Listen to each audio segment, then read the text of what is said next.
Hi friends, అందరికీ నమస్కారం. Welcome to my channel. Telangana రైతులకు భారీ శుభవార్త. కీలక ప్రకటన చేసిన ప్రభుత్వం. తమది రైతు సంక్షేమ ప్రభుత్వం అని చెప్పుకుంటున్న కాంగ్రెస్ అందుకు తగిన నిర్ణయాలు తీసుకుంటోంది. రైతులకు మేలు జరిగే ఈ నిర్ణయాల వల్ల వారు మరింతగా వ్యవసాయంపై ఫోకస్ పెట్టడానికి వీలవుతుంది. వారి ఆర్థిక సమస్యలు తీరడమే కాకుండా టెక్నాలజీని వారు మరింతగా ఉపయోగించుకోగలరు. అయితే ఈ వివరాలన్నీ ఏంటి, ఇవన్నీ తెలుసుకునే ముందుగా మన ఛానల్ని ఎవరైతే చూస్తున్నారో వారందరూ సబ్స్క్రైబ్ చేసుకోండి, లైక్ షేర్ కొట్టండి. అలాగే వీడియో నచ్చితే కామెంట్ కూడా చేయండి. ఇంకా వివరాల్లోకి వెళితే వీడియోని మాత్రం పూర్తిగా చూడండి, మీకు అర్థమవుతుంది.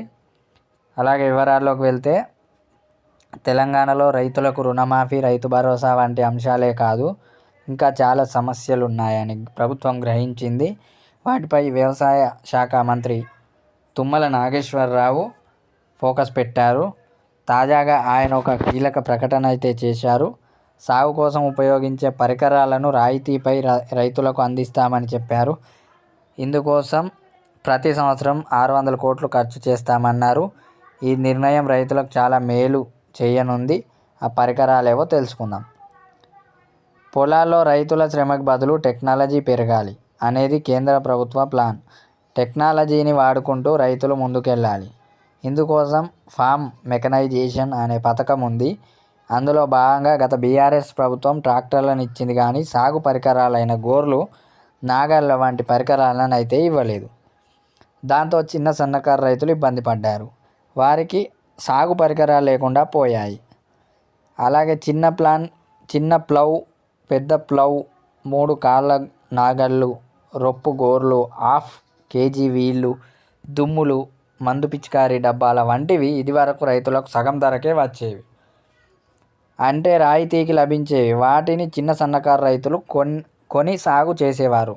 కాంగ్రెస్ ప్రభుత్వం వచ్చి 10 నెలలే కావడం వల్ల ఇప్పటి వరకు వీటిపై ఫోకస్ పెట్టలేదు. ఇప్పుడు పెట్టింది. రబీ సీజన్ వచ్చేసింది. ఇప్పుడు రైతులకు 3 కాళ్ళ గోర్లు, కలుపుతీత దంతెలు వంటివి కావాలి. వరికి నీరు పంపేందుకు రొప్పు గోర్లు కావాలి. ట్రాక్టర్లు ఉండే రైతులకు హాఫ్ దమ్ము చక్రాలు ఉండాలి. ఇవేవి రాయితీపై లేకపోవడం వల్ల రైతులు ఆవేదన చెందుతున్నారు. ఎవరి దగ్గరైనా ఉంటే వారి నుంచి అద్దెకు తీసుకుంటున్నారు. ఇప్పుడు ప్రభుత్వం రాయితీకి ఇస్తామంది కాబట్టి చిన్న సన్నకారు రైతులు వాటిని కొనుక్కోగలరు. వారికి అధిక ఆర్థిక భారం అవ్వదు. తెలంగాణలోని అన్ని జిల్లాలకు సాగు పరికరాలు అందించాలంటే ఒక్కో జిల్లాకి రూపాయలు 30 కోట్ల దాకా ఖర్చు అవుతుందని అంచనా వేశారు.